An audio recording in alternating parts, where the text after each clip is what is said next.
Hello everybody, I hope you all are doing well.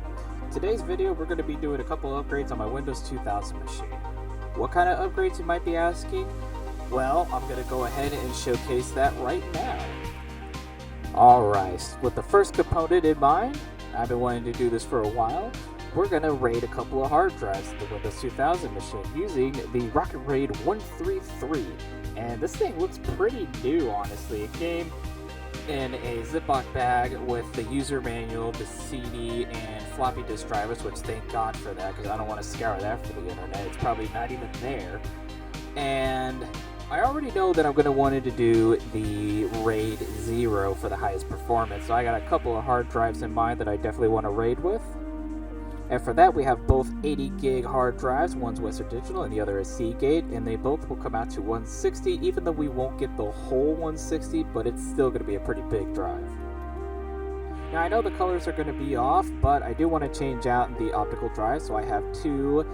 One is a 32 max CD-ROM drive, and the second one is a CD burner, which is a Polaroid Max 24. And yeah, as you can tell from the sticker, I picked this up at a Goodwill, and you find some really good stuff there. And that's where most of my key components come from when I built the 2000 machine.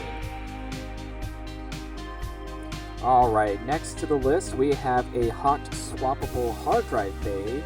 And right now there is already a hard drive in it. It is a Western Digital Velociraptor 10,000 RPM 80 gigabyte, which is going through a SATA to IDE converter. And why am I adding that to the system? Well, in case I want to add another hard drive in it and maybe boot it with another operating system, I could always do it that way. It probably won't be fast, but it gets the job done at the end.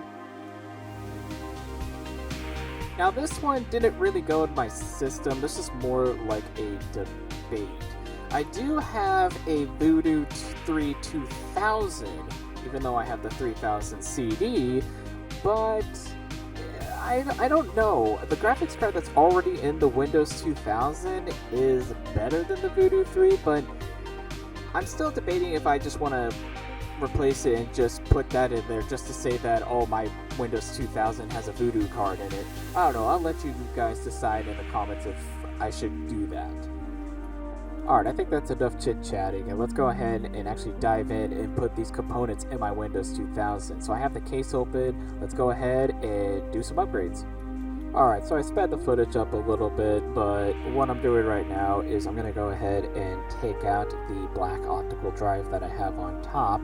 I'm going to have to move down the Audigy front panel to make room for the two hard drives, and maybe put the hot swappable hard drive bay on the bottom of it.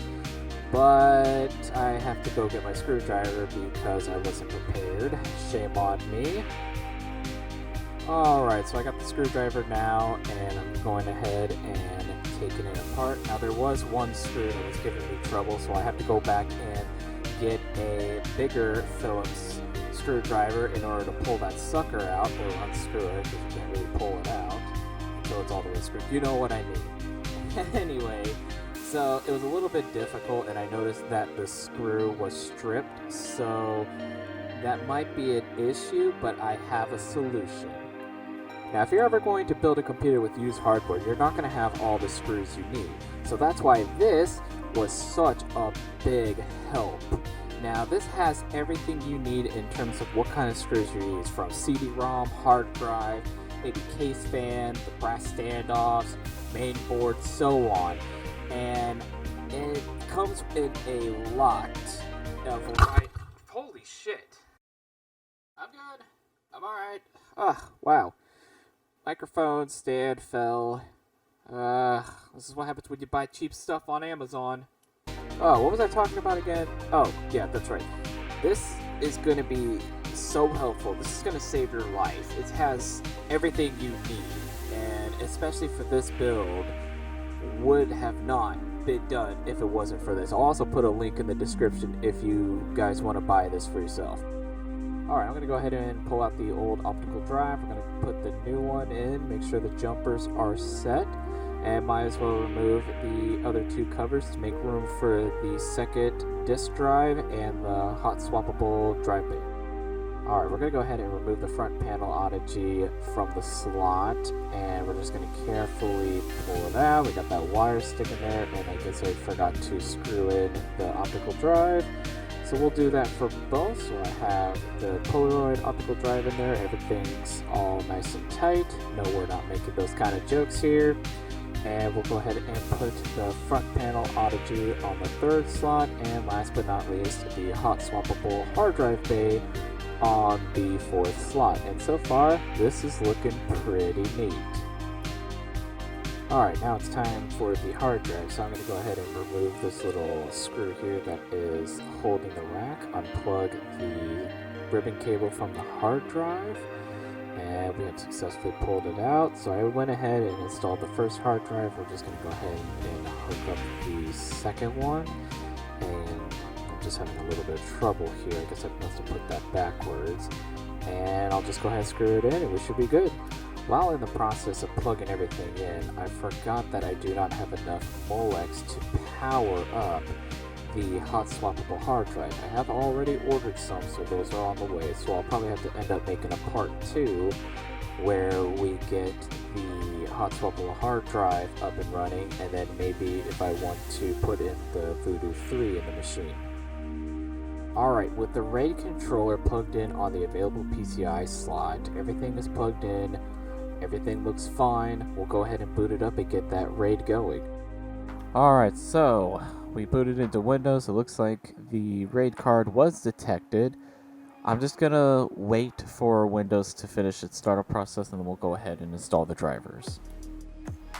Alright, so we'll go ahead and insert the drivers in. I'm gonna put both just in case, because I think the floppy disk only carries maybe the Win 9X, not the 2000, but I want to at least see my floppy drive is still working to this day. And it looks like it's already getting those files that we need. Perfect.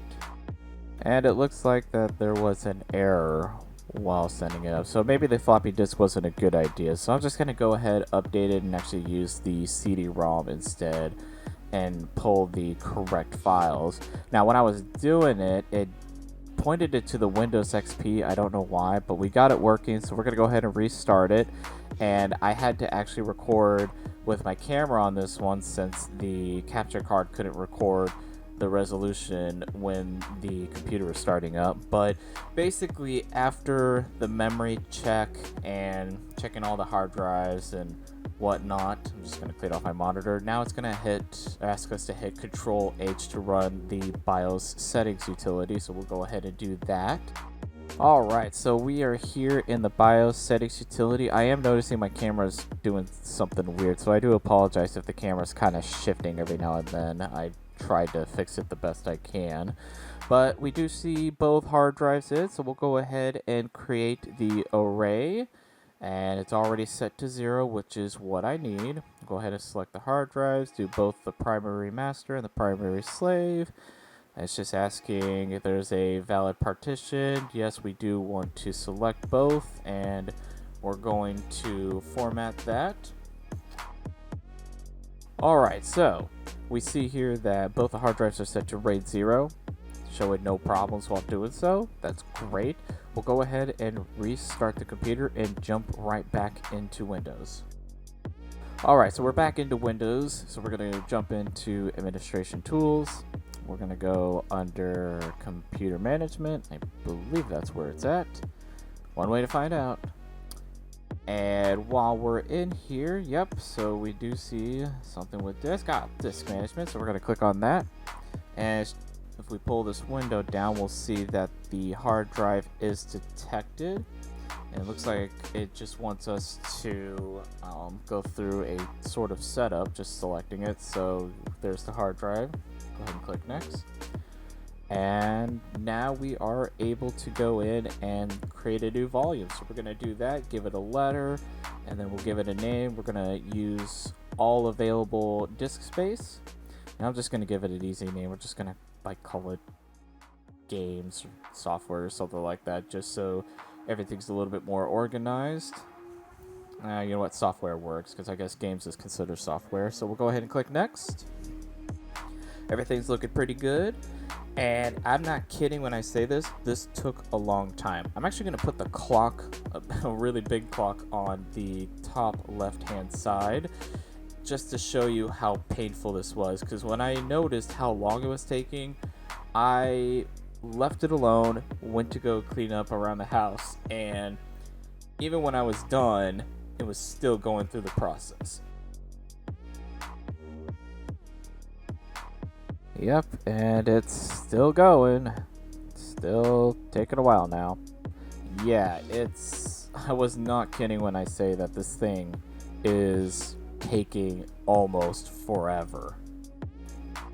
And we're still going. It's taking its time, which I think is normal for Windows 2000 to take this long. I don't know. You guys tell me otherwise, because it's, like I said, this thing is still going.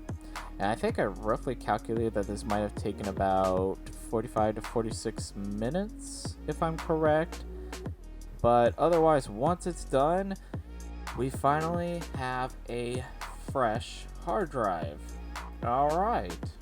Well, I don't really have any other way of testing its performance besides maybe installing a piece of software and running it, so we'll do that. Alright, first things first, I want to test out both the optical drives that are installed. So I have here the Revenge of Arcade by Microsoft. So now I have the Return of Arcade and the Revenge of Arcade, and now I just need to pick up Microsoft Arcade. So it looks like both disk drives are working properly. The first one, which is the 32 Max. Alright, looks like the Polaroid is actually working as well. As you can see here, it is able to detect the game as well. So I would say that both the disk drives are working as they should. Alright, so we're going to go ahead and install the Doom shareware that I have. That is by Zoom, and we're going to install it on the new hard drive with the correct letter.